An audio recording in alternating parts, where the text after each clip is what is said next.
And we're back, Sean Stir, Wednesday afternoon. Lots of rain throughout the country, lots of cold weather temperatures. At least where I am, it's 60, but it feels like it's 10 below zero. When you're used to 85, all of a sudden 60 feels frigid, my man. Yeah, it does. And yeah, there's already been a couple games canceled. I don't know if we got any more coming up. I know it's starting to rain here, so Philly, it's probably questionable tonight too. Yeah, no, I know they canceled a couple horse racing tracks today too. We went through a whole thing over horse racing radar on Indiana Downs, and boom, they got postponed. So the good news there is you can't lose. Yeah, and there's always a positive in everything, right, Sean? Yesterday was another unpredictable day. I mean, out of the Phillies-Orioles game, end 2-1 with that pitching matchup, and then the Reds lose to the Pirates, and they had bases loaded twice. And I believe both times were, at least once was no outs. I think both were no outs, and they don't score any runs.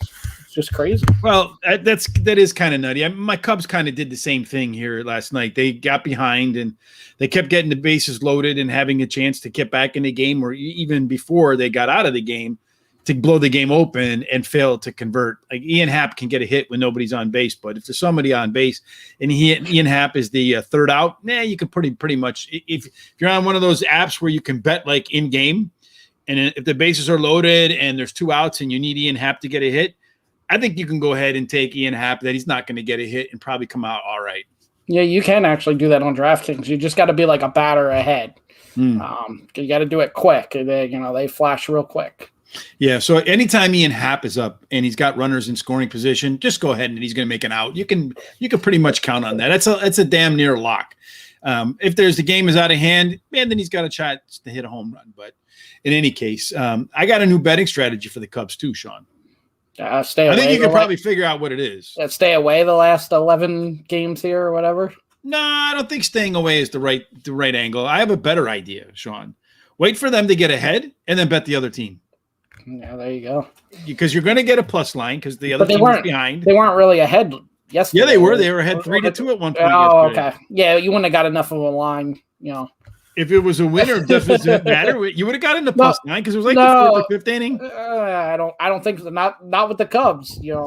It probably would have been about that 50. I don't think there's a human being sitting there going, okay, this is the Cubs. There's some computer model that runs the statistical analysis that says, okay, a team is winning 3-2 in the fourth inning. They have an XYZ% chance of winning. Then they take that, and of course they discount it for the VIG, and that's the line that you're going to get.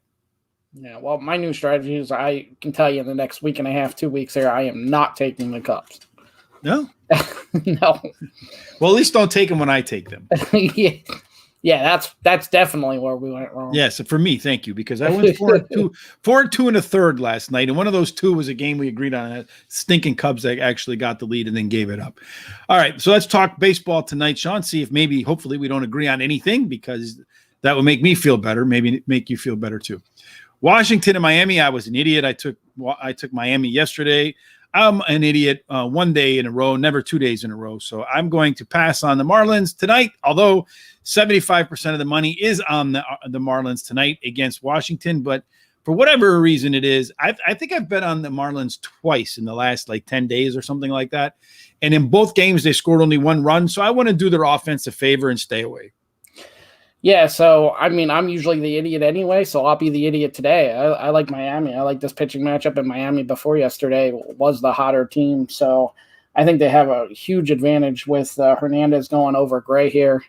And I think, like I said, they were the hotter team. I think Washington just won. They actually had the better what was their last name yesterday? Rogers. They had the Rogers brothers. Yeah, he was the better Rogers for sure. Yeah. Delon, is that bet today or was that bet yesterday with the Cubs? Let us know where you're at on the Cubs on that. Yeah, definitely the Washington Rogers was better yesterday between the two left-handed Rogers brothers pitching down in South Florida. But it was a low-scoring game, and all of a sudden that Miami bullpen just came in, and I guess they're thinking about maybe trading them all up to Chicago so that there's another team they can blow up. Yeah. So I was actually shocked when the line was only minus 130, and I'm sure you can find me a couple pennies yet. But 124 is the best number I can find for you, Sean. Yeah, so you're going to take Miami. You're going to go down that road, and you're going to feel the pain. He took him on the parlay today. Good. So maybe down the line you might feel a little bit better about that. or worse, depending upon how you feel. Texas and the New York Yankees. Sean, this is, again, one of those games where it's minus 270. The only thing you can do is throw the Yankees in a big-ass parlay and hope that they win. Yeah, so I'm doing that. I'm going to go back to that. I got 2 out of 3 yesterday. I took the Reds over the Pirates. I should have, even though the Phillies struggled to win, I should have added the Phillies instead of the Reds. But so I'm going to take the Yankees tonight and put it in a 3-team parlay. There you go. So we have Eric says he's got a 3-team parlay going in there with the Red Sox, the Dodgers, and the Braves. The Yankees, he said the Yankees janky, so I'm scared of them. Yeah, the Yankees can be kind of janky for sure. They've been all right when I've thrown them in big parlays. I feel like they should be all right tonight. They have a huge run line advantage against the Texas squad. They do okay against lefties. I do worry a little bit about Corey Kluber, though, because he can have some pretty much stinkers out there, Sean, for sure. Yeah, but Texas's offense is not very good, and they do better against left-handed pitching. So even if Kluber does have a bad day, they may score 4 runs, and with the Yankees offense, they should be able to get that against Taylor Hearn here. Yeah, the Yankees have probably the biggest run line differential tonight. So I think that's it. I mean, I don't want to say gimme in baseball, but that might be a gimme in baseball. Another gimme in baseball might be Philadelphia with Zach Wheeler on the mound against Keegan Aiken for the Baltimore squad. But I don't know, Philadelphia, man, they make the easy hard, dude. Yeah, I mean, yesterday I ran to get dinner and I'm listening to it on the radio, and the pitcher almost misses first base, like he trips over. I mean, sounds like a comedy club right now, the way they're playing, and barely beating Baltimore 2-1 last night. But I'm going to do it. I mean, this should be, with Wheeler going, this should be, like you said. Have you learned not to use those words, Sean? Oh, you said gimme already, so we've already used that word. Well, gimme's different than easy. So this should be a gimme. I'm going to add the Phillies. Gimme is an allowable word. I'm going to add the Phillies to the parlay here. So the Yankees and the Phillies, the 2 teams in the parlay there, both are collecting about more than 80% of the money. Both are about 87, 88% of the money and about 3/4 of the tickets. So you guys are heavily backing the big-time favorites. St. Louis, I don't think there's a hotter team in baseball right now than the Cardinals. I think they've won 10 in a row, right? Something like that. I mean, it's amazing. They went from, at 3-4 games back of multiple teams to all of a sudden they're really in the driver's seat here. Well, that's what happens when you win 10 in a row. Yeah. And Milwaukee, they are where they're at. They're going to win the division. They're not really going to gain so they don't really have to do much the next 2 weeks here. Mm-hmm. So I like Milwaukee with St. Louis with the plus value here again, plus 115. You're going to take St. Louis? Yeah, they're 21-13. No, we did No. Yep. They're 21-13 versus left-handed pitching. They're the hotter team. Like I said, Milwaukee really don't need any more games. They can just work on some things here. St. Louis needs it, and they're going to win it. They have the pitching matchup. All right. Well, there's still a slight advantage towards Milwaukee on the run line. I might take myself out of this one. I was going to take the Cardinals to make it 11 in a row, and then you come out and say you're going to take the Cardinals. So I don't know, Sean. I'll have to sit on it and think about it as the show goes on. Is it plus 115? I know that's what it is. 120. You can actually get 120. Maybe I should go first from now on. Well, but you picking them is not going to scare me off. You've been better at baseball, so. So most of the money is actually on Milwaukee. I guess they are expecting the Cardinals can't win them all down the stretch, though. Remember a few years ago, I forget which team it was, that kind of did win almost all of them down the stretch, got themselves into the playoffs. The Brewers taking in 2/3 of the money, whereas a little bit more than 50% of the tickets are on St. Louis. Because Sean's on them, I'm out. I'm not doing it. Forget it. I had that experience yesterday. So Minnesota and the Chicago Cubs. I had that experience yesterday, too. You got Joe Ryan, who's pitched phenomenally well in his campaign early on in Minnesota, versus Kyle Hendricks, the Cubs' only decent pitcher for sure. Well, maybe they have some others, but that bullpen scares the hell out of me, Sean. But when I look at this guy, Joe Ryan, he's pitching now better in the major leagues than he did in any spot in his minor league career. I think that has to, at some point, come to an end. He did face up against the Cubs early in September, and the Cubs are the one team that touched him up. They're going to touch him up again tonight, Sean, at least until the relief pitchers come in. I can get the Cubs at plus 110. You're not on the Cubs, are you? No, and if you're taking the Cubs, That might make you feel better if I tell you I'm on Minnesota. Okay, good. I feel great now. It's a L. One of them is an L, a lock, and the other one is an L, a loser. So Sean's on the Twin side. I'm on the Cubs side. Sean, the best I can get you is minus 112. And I'll tell you, Kyle Hendricks, here's the problem. Is his last start, 3 2/3 inning, giving up 7 runs to the Phillies. I'm not worried about last starts. I'm worried about this well, start. but 3 out of 4 starts now, he hasn't gone past 4 2/3, and he's due for a good game. He has given up at least 6 earned runs. His only good start was against San Fran, where he went 6 innings, giving up 1. So he's really struggling. Because I did at first look at that Joe Ryan and saw that his last start against the Cubs, it was 5 innings, giving up 3 runs. And I was a little nervous, but then I saw how Hendricks was pitching, and I think you put a little too much emphasis on recent form, Sean. I think these guys they all revert back to their norms at some point in time. The good ones have bad games, and I feel like we know the Cubs norm, so I will take Minnesota. especially when the bullpen comes in. So my goal here's my goal. I'm going to bet the Cubs when they're up in the 6th or 7th inning. I'm going to cash out, and I'm going to take my profit and turn around and roll it in on Minnesota. That's my plan. So what did you get for the Cubs? I got plus 110 for the Cubbies. You got minus 112. So Sean and I are opposed to one another. That brings up, and as far as the betting public is concerned, 2/3 of the money, 2/3 of the tickets. So all the masses, you know what they say about the masses, right? They're on the Twins, but the money is on the Cubs, a little bit more than 50%. So the smart money says Kyle Hendricks reverts to his norm, Ryan reverts to his norm, and that game of regression benefits the Cubs at A+ line. The Dodgers, I took Walker Buehler last time out against Cincinnati and paid a price for it. Now he's in Colorado. I told you Colorado's a different beast in Denver than they are on the road. I feel like it's another game where if you're going to take a long shot at home, it's probably Colorado. They did end up winning last night, right, or no? No, Dodgers ended up coming back and winning in extras. I think it was 6-5. It was 6-5, yeah. That was a tight game. Something like that. The only reason I'm staying off the Dodgers here is Marquez is going for Colorado, and Colorado's at home. But I'm not going with Colorado neither. This was just a 50-50 pass for me. Yeah. You're not putting him in your parlay? No, I'm not. No, all right. I found another team that I feel more confident with in Colorado and actually at better odds. So, all right. Well, yeah, I feel like the Dodgers win this game. They have all the advantages, in terms of personnel, although it's very much a 50-50 game in terms of power rankings and run differential. So that being said, if I were going to play, the right bet is Colorado. It might not be the winning bet. Houston and LA, you tried a little bit of that last night and got smacked around a little bit, Sean. Going to do it again? No, I mean, that's two days. Yesterday, I thought the Angels had a shot, and Houston was going to be those parlay busters. And then the day before, it was just because parlay buster. Yeah, just because of that bloated line, and that didn't work out. So this is stay away completely from me. I mean, I could throw Houston in the parlay, but I've learned my lesson on that multiple times. And even at minus 210, Sean, and the numbers actually come down to minus 191.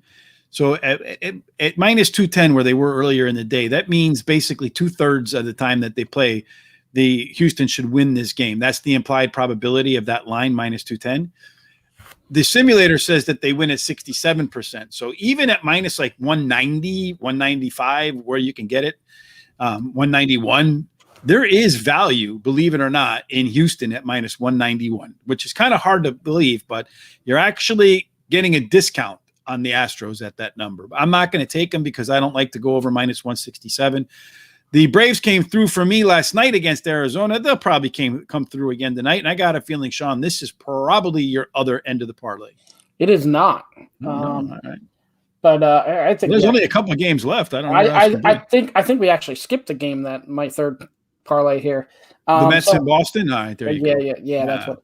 So I'm gonna take the Braves giving up a 1.5 here. I know it's. I got minus 115. You might be able to get a little lower than that. The Braves giving up a 1.5 is minus 115, Sean. Yes. No, so it's still that's the number there. Yeah, I don't know. I know they're playing pretty well last night. Atlanta does have a serious advantages against this team in terms of edge. They score more runs on the road than Arizona does at home. Blah blah blah blah blah. I'm just not doing run lines anymore this year. I picked too many winners that only won by 1 run, and if I had not done the run line, I would be much better in terms of profitability. And I won't do a run line maybe to the playoffs when I feel like teams are going to play it all out to score runs there. But all right, so you're getting minus 115 on that spot, Sean. Okay. Oakland and Seattle. I promised myself I'd never bet Seattle again, although I have done well with Oakland. All the numbers line up for Oakland to win this game. The pitching matchup does favor Seattle a little bit.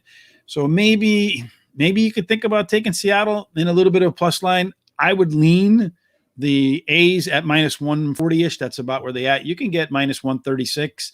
I feel like the A's are a good bet at that number. I'm just not going to take them. Yeah, possibly. I don't know. I mean, Oakland's offense is just really struggling, and Seattle seems to really be dominating them lately. So it's a complete pass for me because I feel like if I do jump on the Seattle train, Oakland will show up tonight. And I'd rather have Cole Irvin than Chris Flexen. But if you wanted to look at him, according to advanced metrics, you wouldn't. No, actually, Flexen is the better pitcher by ranked about 100 spots higher than Irvin, which I was kind of surprised. Yeah, I think this line's set about right, and it's been what it's been the last 2 days. In the last 2 days, Seattle dominated them. I'm just going to pass on this one. Well, looking at the tickets, 2/3 of the money, 2/3 of the tickets. So the masses, i.e., asses, are all over the Mariners with the tickets, but that money is dominant. It's the biggest differential between the number of tickets and the amount of money on a team. So you know what I'm going to do, Sean? I'm not going to put my full 20 on the A's tonight. I'm just going to put 15 on the A's to show up tonight. So I'm going to take a little bit off the top on that one. So I'm going to take the A's because of that big money differential relative to the number of tickets. That tells me the insiders are all over the A's at minus 136. In fact, that number has gone from minus 128 to minus 136. Despite that heavy number, it hasn't moved that much. So I'm on the A's for 15, Sean. So that's 2 bets tonight on baseball for me. And then the Giants in San Diego. Ooh, what a game that was. I thought I was going to lose that last night. And then, of course, the Giants came back to win. The tickets are 70% in favor of the Giants, but the money is a little bit towards the Padres. Yeah, in my personal account, I threw the Giants on a parlay while they were up 1-0, and they had another one. They had the bases loaded and nobody out or whatever, and they only stayed at 1, and then they were down, and I was like, that was just a stupid overreaction bet, and it ended up coming through. Mm-hmm. I actually went to bed and something good happened, and it doesn't happen much. I want to know about that part of your life. This pitching matchup, I cannot make heads or tails of it. Scott Kazmir versus Vince Velasquez. Honestly, think San Diego might be the good bet, but I don't want to bet Padres with Vince Velasquez. I mean, San Francisco is, again, the better team, right? Yeah, absolutely. And I think the San Diego's opportunity to make the playoffs is probably that win. They'd probably have to win out to get into the playoffs. And it kind of like when the Grim Reaper shows up at the door for the baseball season, it seems like a lot of teams, one of two things happen. They either implode, right? Mm-hmm. Or they exhale, like, okay, it's over. And that pressure's gone and they go. So it's two extremes, right? They're either really good or really bad. I'm going to lean towards, based upon what I've seen in the locker room, that it's probably going to go pretty bad. So your third game that I overlooked, Sean, was the New York Mets, Tijuan Walker versus Chris Sale in Boston. Boston did come on to win yesterday. It was a pretty close game for a while, but Boston won tonight. The money does favor the Red Sox, but not as much as the tickets. Yeah, I mean, I like the Red Sox here. Chris Sale's been pitching really good. Mets are horrible against lefties, 17-31. Boston's the better team as it is. You add Boston to the Yankees and the Phillies, and you get plus 171. So I'm just under where I was yesterday. But I feel a lot more confident about this one than I do. That's not what you said yesterday. Yesterday, you were like, this is the greatest bet any human being has ever assembled. No, I've never said that. You implied it. No. All right, so you got who's on that squad again? You got Boston, you got the Yankees, and the third team? The Phillies. The Phillies, oh boy. And the Phillies, yeah, but the Phillies, really, I mean, if you lose with Aiken, going for the Orioles and Zach Wheeler going, I mean, their season's probably over anyway. Mm. I mean, they're still right there. If the Braves have a shot, I agree with you. If the Braves explode here, but this pitching matchup's absolutely ridiculous, and Philly should. So just to recap, you got these 10,000 baseball bets tonight. Run through them all. Yeah. So I got Miami morning line minus 124, St. Louis plus 120 to beat Milwaukee again, Minnesota minus 112 against the Cubs, opposite of you, and then that parlay Phillies, Yankees, Boston plus 175. or plus 171, and then Atlanta giving up a run and a half to Arizona. You say you're not going to make 6 baseball bets anymore. There you go. I made 5. I got the Cubs with 110 or something like that. Is that my number on the Cubs? Yep. And I got minus 136, I think, on the Oakland A's. Those are the only 2 plays I'm going to do tonight in baseball. But I do have a MLS play. I was going to say M&M. I was going to break out into some white boy rap right there, right? But the Chicago Fire host the New England Revolution tonight here in Chicago. It's kind of rainy, so I'm not 100% sure they're actually going to play. I think they probably will. If they do, the New England Revolution, I can get plus 135. The way I run my numbers, the New England Revolution, I always tell you, I look for 2 predicted scores that come in at a higher percent than the highest high in terms of stimulations. Well, in this case, there were 3. Now, of course, it's soccer, so there's always the risk of that stupid soccer tie, right, as we talk about. So I'm getting plus 135 on the better team that wins in 3 scenarios. Of course, I'm worried about the stupid soccer tie. And because I'm worried about the stupid soccer tie, Sean, I'm only going to put 15 on the New England Revolution at plus 130. Plus 135. Yes, sir. Okay, any soccer plays for you? No soccer plays. I got enough baseball. I didn't even need to look at soccer. What happened with that game we were talking about yesterday? I never got to follow the up. other team actually won. Oh, okay. So good thing I didn't make it official, right? It's the thing about the thing about European soccer now is they're all just kind of starting. So the data, you need about 6, 7, 8 games before it all starts to really kind of click in and give you an accurate output. So it's really early on. So once the European leagues like the Spanish La Liga, the English Premier League, the German Bundesliga, once all these leagues are a little deeper in, I'll start posting some international soccer picks so you can, have something important to do while you're at work, watching your soccer bets instead of doing your work, right? Yeah, exactly. All right, Sean. So that wraps up today. Tomorrow over at Horse Racing Radar, our sponsor, we're going to have our typical Thursday night show, which is at 9:30 p.m. Eastern on Horse Racing Radar TV. We're going to have a great guest tomorrow, Steve Matthews. He is the handicapper for the Newsday newspaper. And if you check out his Twitter feed, which we'll post over on Horse Racing Radar a little bit later on when he puts the question and answer back to us, he's got some very strong opinions. So we might have a viral moment tomorrow night, folks. So make sure you check that out. If folks want to follow us, Sean, what do they do? Facebook and Twitter, Moneyline Madmen. Subscribe to our YouTube, and then also we got MoneylineMadman.com. Yeah, make sure you head over there and register. I'll be uploading some golf stuff. Last week, missed on the 3 picks. 2 guys had a chance on Sunday, played golf like I do, and ended up blowing up, unfortunately, for them and for me. But we'll go ahead and put our fantasy golf rankings up there as well as some potential golf plays. So make sure you head on over there for that. And if you are watching us on YouTube, you like what you see, give us a thumbs up. And we can't tell you what to do because YouTube, Google, they get mad at that. If you like what you see on Facebook, give us a like, retweet, that sort of stuff. Makes you go up the rankings, and that's better for us. And hopefully it'll allow us to bring some more good guests on board. All right, Sean, till we're back in 23 and 30. As always, we hope that all of your bets, of course, what are they going to be, Sean? They're going to be winners. Got to be winners, baby. See you tomorrow on 23 and 3. Have a great Wednesday night, everybody.